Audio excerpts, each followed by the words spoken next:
Сайн байцгаана уу? Өнөөдрийн бичлэгтээ тавтай морил. Өнөөдрийн бичлэгний сэдэв маань танд ирэх байгаа үйл явдлуудыг харж өгөхөөр бичлэг хийх гэж байна. Тэгээд бичлэгний маань дуу жоохон суулайн гэд хүмүүс бичиж байна. Тэгээд дуун сонсохдохгүй байвал бити их бухимдаарай. Би дууны чанар дээрээ анхаарай. Тэгээд тайвшраад бичлэгээ сонсож байхдаа төвлөрөөд сонголтоо хийгээрэй. 3 сонголттой. Эхний сонголт маань жигнэл ягаан. Гарч ирсэн хөөдрөн ийм үзэр байна.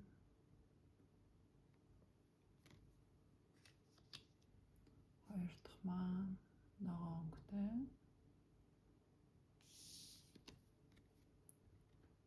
Ийм үзэр байна.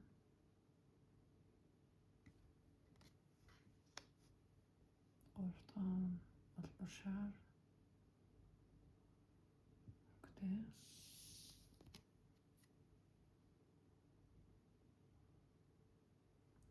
Ийм үзэр байна. Гарч ирсэн хөдөрнүүд маань маш гоё тоон тийм дараалсан юмшиг гарч ирсэн байгаа. 22, 23, 24 гэсэн ийм дараалсан 3 өдөр суугарч гарч ирсэн.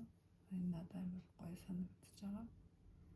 Тэгээд та нар тоогоо хараад юм уу? Эсвэл сонголтын 3 өнгөө хараад юм уу? Хүүцрөө хараад сонголтоо хийгээрэй.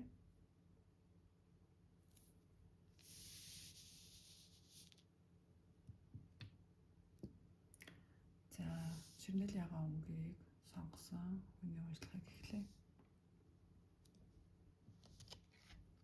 За, 7 өдөр дээр нь manifestation та орчлон ертөнцид өвөг дээдтэй өөртөө хамгаалах захиусуудтай юу хүсэж байгаа хэлэх юм бол таныг амар сайн харж ивэж байгаа шүү. Тэ гэсэн тийм 7 өдөр гарсан байна.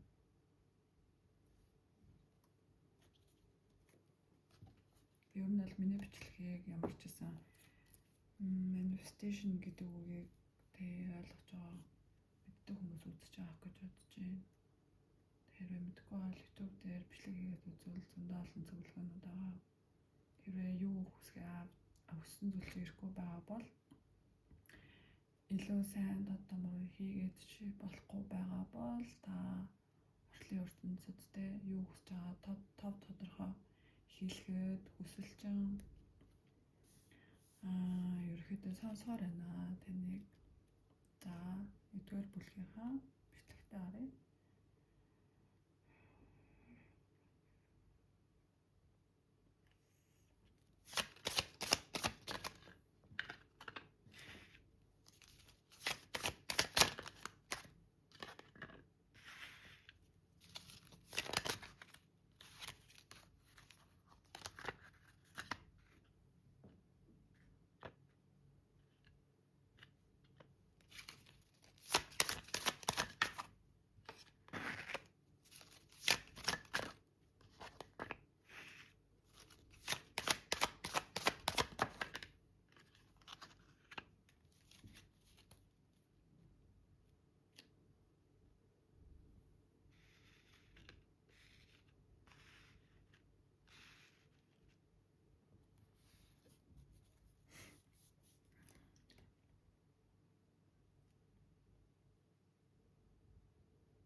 За ерөөдөө болвол өмнөх хосын харилцаа тэг ямар нэгэн токсик хортой сэтгэл шархлуулсан таныг маргадгүй тэг сэтгэлээр ч юм уу ямар нэгэн зүйлээр таны эргчлөө танд халдсан та одоо тэг ямар нэгэн одоо уяатай юм шиг тэг хостой байлаа гэд одоо заавал тэр хүний өмч хахасгүй өмчгөн байсан тийм харилцаа.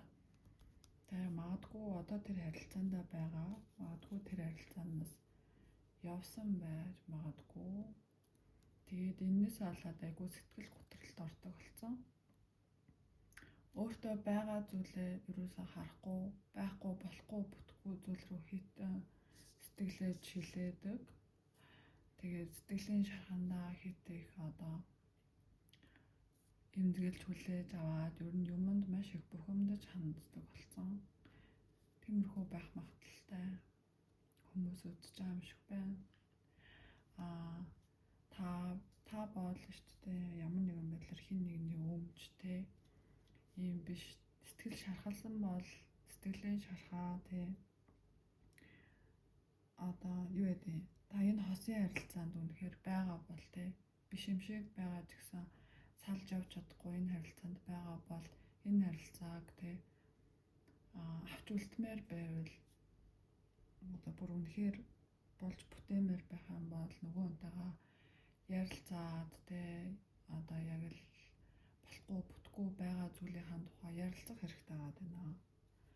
Ярилцахгүй ерөөсөө маш ууралсан бухимдсан тий ерөөсөө өөрийнхөө дотор болоод байгаа зүйл ерөөсөө огт хэлэхгүйгээр урагшлаад байгаа харагдаж байна. Ингээд хаан бол бүр улам аимшигтай хэцүү харилцаа болно. Салаад явсан бол иймэрхүү харилцаанаас гарчаад нөгөө хүнээ мартаж чадахгүй өмнөх харилцааныхаа сэтгэлийн шархтай цааш алхаад байвал энийг эдгэхэнд бол шүү дээ хүүхэд баярлуулаад хүүхдүүдтэй цагийг өнгөрөөвөл ерөнхийдөө таны сэтгэлийн шарх багасаа арилна. Тэгээд бүр энэ харилцаанаас гарахтаа тий бүр шүүхээрч орсон байж магадгүй. Шүүхийн шатандаач явж магадгүй. Жохон хүнд энэ нэрийг харагдаж байна. Хэрвээ тийм биш бол та энэ харилцаанаас ерөнхийдөө явсан танд шүү дээ маш их боломж таныг өөрийгөө эдгээсний дараа танд бол тэг хүссэн зүйлдээ хүрэх тийм маш их хүч зориг маш их зүйл байна. Сэтгэл доторх байгаа шархаа эдгээгээд урдах амьдралаа өнгөж хараад ерөнхийдөө би ийм хүн биш штэ гэл тэг ганцхан ийм нэг юмд ингээд одоо ингэчээд юу яагаад болохгүй гээд тэрийгээ ухаарад болж байгаа бүтэж байгаа зүйл рүүгээ анхаарлаа хандуулж чадвал таны тэг хүссэн зүйл тань дээр ирэхээр байна. Шал өөр зүйлд анхаарал хандуулаад мэдээж тэг одоо ажил төрөл ч юм уу тэг эсвэл шархалсан зүрхтэйгээ өөр хүнтэй уулзаад байвал нөгөө болохгүй бүтггүй байсан харилцаагаараа л нөгөө хүмүүсийг харах болно. Тэгэхээр сэтгэл зүрхээ эдгээсний дараа ямар нэг үнэтэй харилцаа үүсгэх хэрэгтэй. Сэтгэл зүрхээ эдгээх явцдаа ажил төрлөө хийгээд өөрийгөө завгүй байлгаж байгаа хооронд аяанда цаг хугацаа ерөнхийдөө юм бүхнийг маш их сайхан эмчилж өгдөг. Магадгүй сэтгэлийн шархаа эдгэмээр байвал манифест хийж болно. Энэ хүнийг сэтгэл бодлоос нь гаргаад өгөөч тэ энэ хүнээс авсан болохгүй бүтггүй байсан муухай мэдрэмжүүдийг минь арилгаад өгөөч гэд тнийхээ төлөө сайхан гүнзгий амьсгаа аваад тэ бясалгаад лааны гэрэл суугаад ерөнхийдөө нэг юм амьдралдаа нэг гоё юм эвтэд хийгээд шинжилэлийг яаж чадвал шинжилэлийг чин сэтгэлээсээ хүсээд хийж чадах юм бол танд ингээд маш сайхан ирээдүйд чинь маш сайхан гэрэлтэй, маш олон тэ сонголттой, хийх юмч маш ихтэй. Ерөнхийдөө таны амьдрал айгүй сайхан гэрэлтэй байна. Тэгэхээр ингээд яг маргаашаас ч биш юм. Өнөөдрөөс тэ яг одооноос би ингээ өөрийгөө яг энэ бичлэгийг үзэж байгаа магадгүй цагаас ч юм уу тэ та өөрийгөө эдгэх хэрэгтэй байна. Таны сэтгэлийн шарахыг хэн нэгэн ирж эдгэхгүй. Энийг бол зөвхөн та өөрөө л эдгэх болно гэдгийг маш сайн ухаарад ойлгочвол өөрийгөө эдгэх хугацаанд гэсэн эдгэх юмнууд нь гэсэн танд илүү гой үн цэнтэй.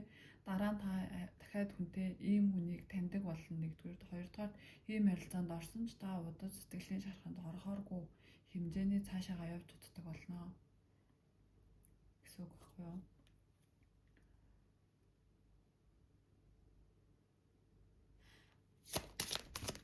Тэгэхээр сэтгэлийн шарахаа эдгэж чадсан бол ажил төрөл амьдралд нь маш олон болон одоо хийж байгаа зүйлүүд нь ч магадгүй илүү сайхан амжилттай байхаар байна. Тэгээд ер нь ингээд таныг Тэнгэр бурхан дээрээс амар сайхан ивэж харсан за ийм шүү тийм шүү гэд ерөөхдөө ингээд хараад байгаа байхгүй юу? За ингээд юу хүсэж хиймээр вэ тэрий чи ингээд бид нар ингээд үг ёо чи ингээд жоохон ингээд жоохон хөдөлгөөн ичих жоохон ингэчих гэд ийм зүйл хүсээд байна. Тэгэхээр яг ингээд өөрийнхөө төлөө жоохон хичээх юм бол бүх юм чинь айгүй сайхан аяандаа бүтээд тийм явчаар байна. За нэгдүгээр бүлгийн сонгосон хүмүүсийн уншлага маань ингээд болж байна. Тэгээд та бүхэндээ бүхнээсээ нэг зүйлийг асуухад ямар сэдвээр уншлага хийлгэмээр байгаагаа коммент дээр бичээд үлдээгээрэй. Тэгээд би бичсэн байгаа сэдвийн заавал олон гэхгүйгээр хүн болгоныхыг тэр сэдвээр нь хийх гэж хичээ.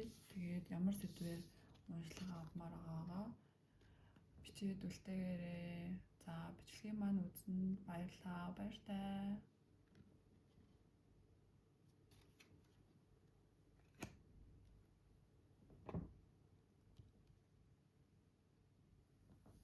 За 2 дугаар бүлгийг сонгосон хүний уншлагатаа оръё. За толгой үзэр маань ийм үзэр гарсан байна. За заавал энэ одоо охин байлаа гэж заавал эмэгтэй хүн зориулсан биш. Та хэн нэгэн хүнээс ямар нэгэн зүйлээ авмаар байгаа боллоо. Бүр тэрийгээ заавал аваа гэсэн ийм мессеж болж байна. Одоо айлын ирэх жоохон охтууд хүссэн зүйлээ яаж авдаг вүлээ тэрэн шиг би энийг л аавна ч юм уу эсвэл ямар нэгэн хүнд өртөөл миний юмыг өг ч юм уу өөрийнхөө хэн нэгэнд өгсөн ямар нэгэн зүйлийг буцааж аваа. Зүрх сэтгэл байна уу эд материал эд хөрөнгө юу байна тэр зүйлээ буцааж аваарэ гэсэн ийм мессеж өгч байна.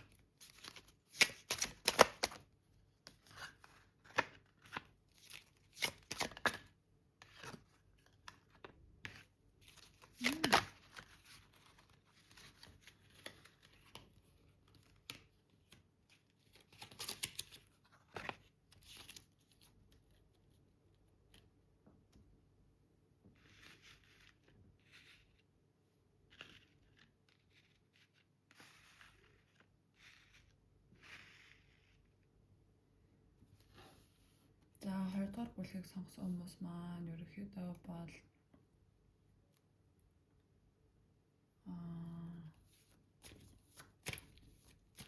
жоохон олон зүйл рүү юу яагаад байна. Жоохон олон юм оролдож үзээд байна гэх юм уу. Энэ ч болох юм шиг, тэр ч болох юм шиг. ингийн оронд яг нэгийг сонгож аваад тэр зүйлийнхаа төлөө бат зогсож чадах юм бол та хийсэн зүйлийн чинь үр шим танд ирнэ. Тэрэн ч юм шиг, энэ нь ч юм шиг, нөгөөх нь ч юм шиг гэд олон зур самбардаад байгаа юм биш үсттэй. Яг нэгийг нь онцлоод тэрнийхээ төлөө явж чадах юм бол танд маш том шинэ боломж гарч ирнэ. Маш сайхан тийм эцсийн үр дүн нь танд маш эрх мэдэлтэй тийм зүйл та хүргэх нэ.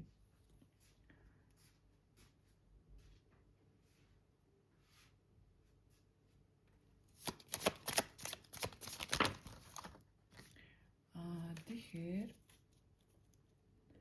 олон зүйл рүү биш цөөхөн хэдэн биш нэгэн зүйлийг аваад тэр зүйлийн төлөө яг тууштай хичээгээд яг л тэр зүйлээ яг барьж байгаа. За яг энэ юм байна. Би энийг хийж чадсан юм байна гэсэн зүйлээ магадгүй өөрийнхөө яг хүссэн зүйлийг олж аваад тэрнийхээ араас тууштай хичээж чадах юм бол эрэгтэй ч эмэгтэй ч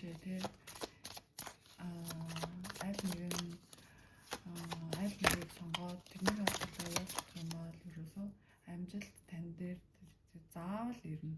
Ерөөсөө огтхонч эргэлзэхгүйгээр хийхэд тэр зүйл заавал ирнэ. Шинэ боломж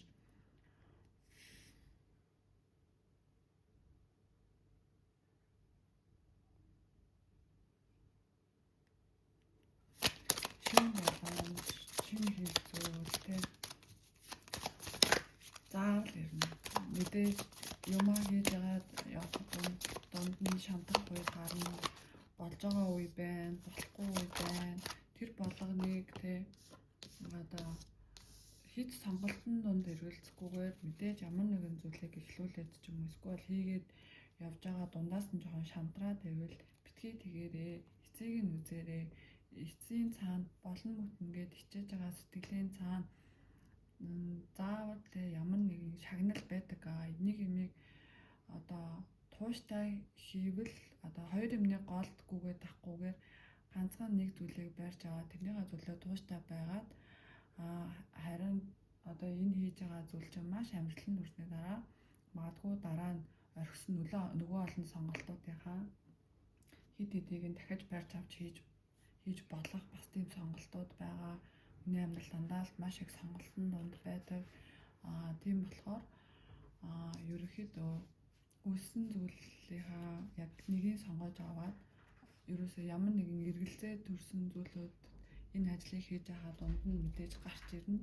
Гэхдээ энэ нь ерөөсөө огт эргэлзэхгүйгээр урдах зүйлээ яг л би энийг ихэлсэн дунд нь мэдээж шамтрах зүйл гарч ирнэ, болох зүйл гарч ирнэ гэд хичээж чадах юм бол танд амжилт маш ойрхон байна. Ерөөсөө битгий шамтраарай гэсэн ийм гоё мессеж өгч байна.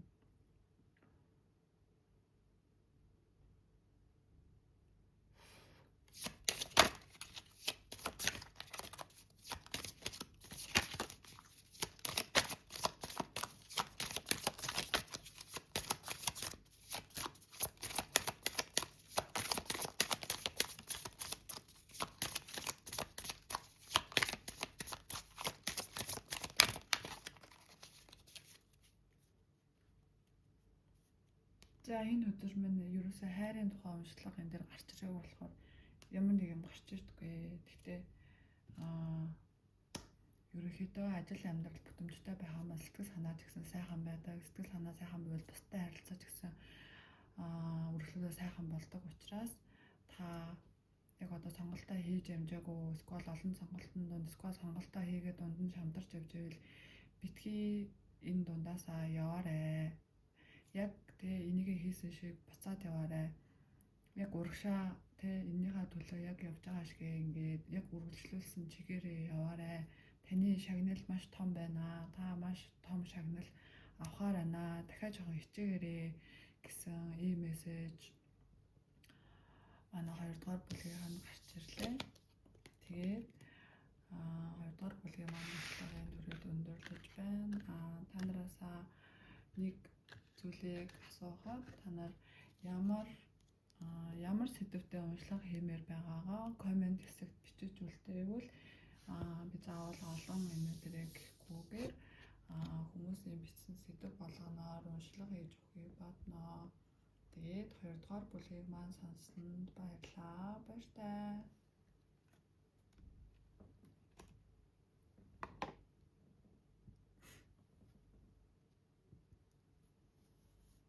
За 3 дугаар бүлгийг сонгосон хүмүүс маань уншлагатаа тавтаа морилно.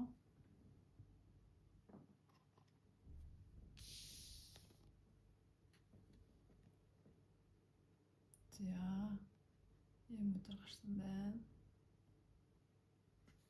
За энэ өдрийн маань мессеж бол болж байгаа бүтэж байгаа зүйлдээ баярлаарай. Ихч бэ, багч бэ, тэ баярлаа. Ямар хүснээс минь биш болчлоо. Энэ бишээсэн штэ гэдэг ийм мэдрэмжтэй битээ байгаарэ.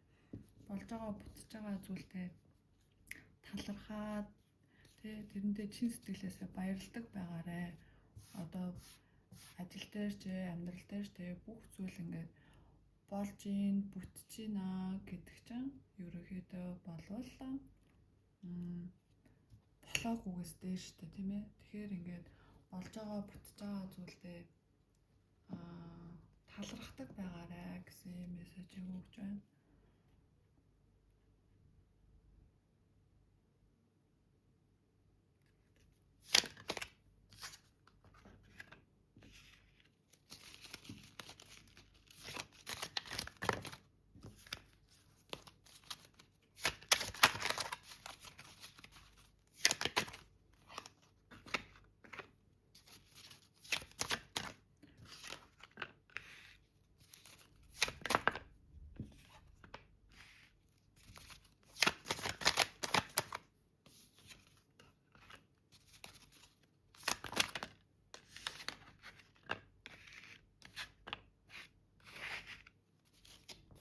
За 3 дугаар бүлгийг сонгосон хүмүүс маань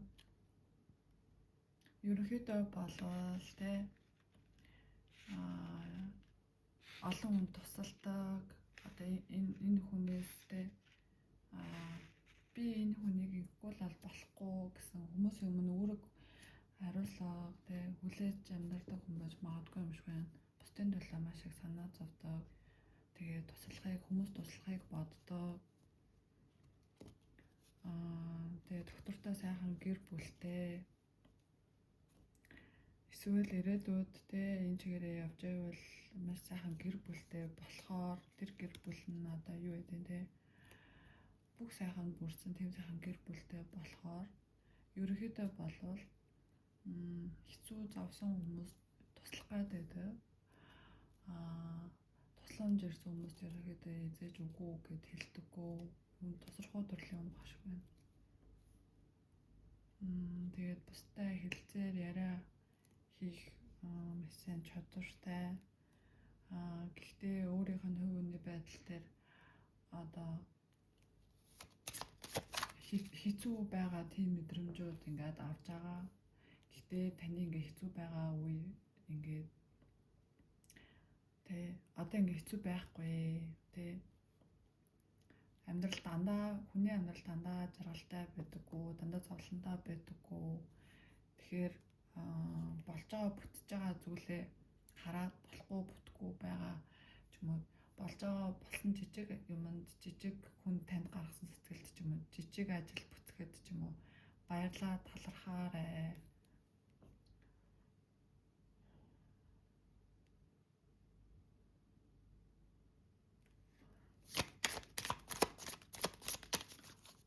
Ерөнхийдөө болвол хүн тусрахгүй гэр бүлээ магадгүй гэр бүлийнхээ авч явдаг байж магадгүй.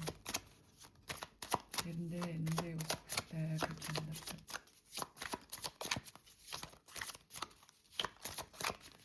Гэр бүлгүй байвал өөрөө жоохон ганцаарсан мэдрэмж одоохондоо авчиж магадгүй. Хэрвээ тийм бол магадгүй маш сайхан гэр бүлтэй болно.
За та бол те ерөнхийдөө маш сайхан эвээгцэн тийм хүн байна. Тэгээ хүүхэд төлөөлж байгаа бол одоо хүүхэдтэй болох нь тэгээ ерөөсөө ингээд болохгүй бүтггүй байна гэж яна ийм зүйл надад байхгүй хаа тийм зүйл байна гэж ерөөсөө битгий бодоорой.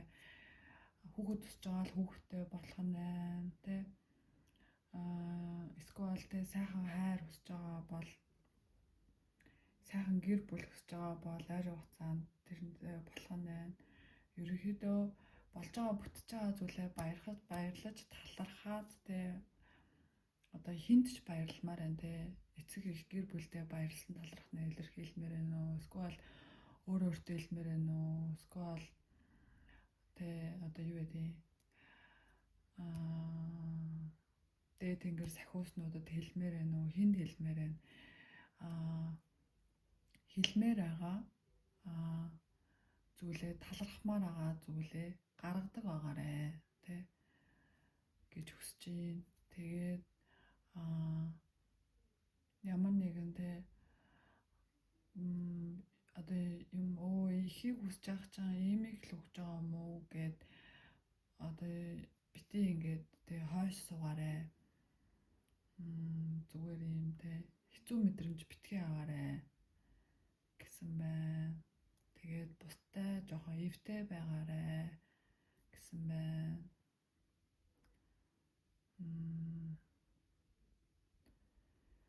Тиймэрхүү тий. Тэгэл одоо хэцүү байсан мэдрэмжүүд дуусч байна тий. Ямар нэгэн одоо юу гэдэг нэг болохгүй байгаа бодлоо аваад тэрэн дээр хит бити төвлөрөөрэй.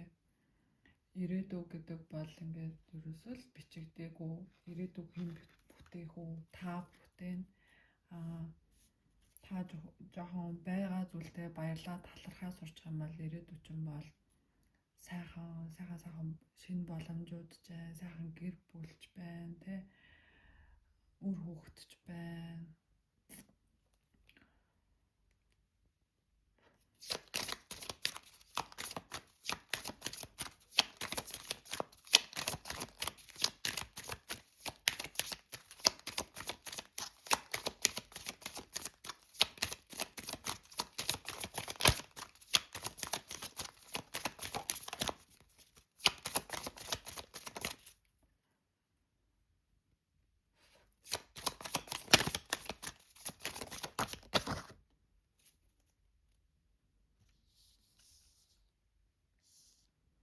За бага залуугасаа ч юм уу те маш бага балчраасаа хоорондоо нийлсэн хосуудтай хүн бол тэр хүнтэйгээ хамт байдаг юм шиг байна. Тэ яг л анх нэгнийгээ харсан шиг тэ тийм хараар нэгнийгээ хайрладаг.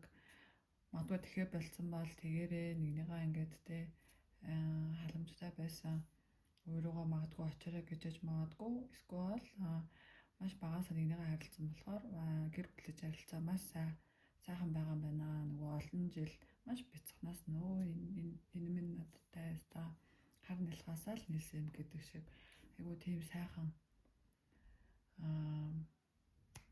гэр бүлтэй байж магадгүй.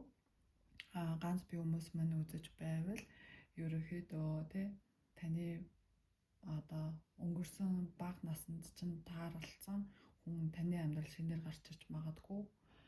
Одоо өмнөх харж явдаг байсан хүн, өмнөх уулздаг байсан, үерхдэг байсан хүн чинь ойрын хугацаанд таны ирээдүйд одоо гарч ирэх юм магадaltaй байна. Ер нь бол гарч ирэхээр байна гэж гарч ирж байна.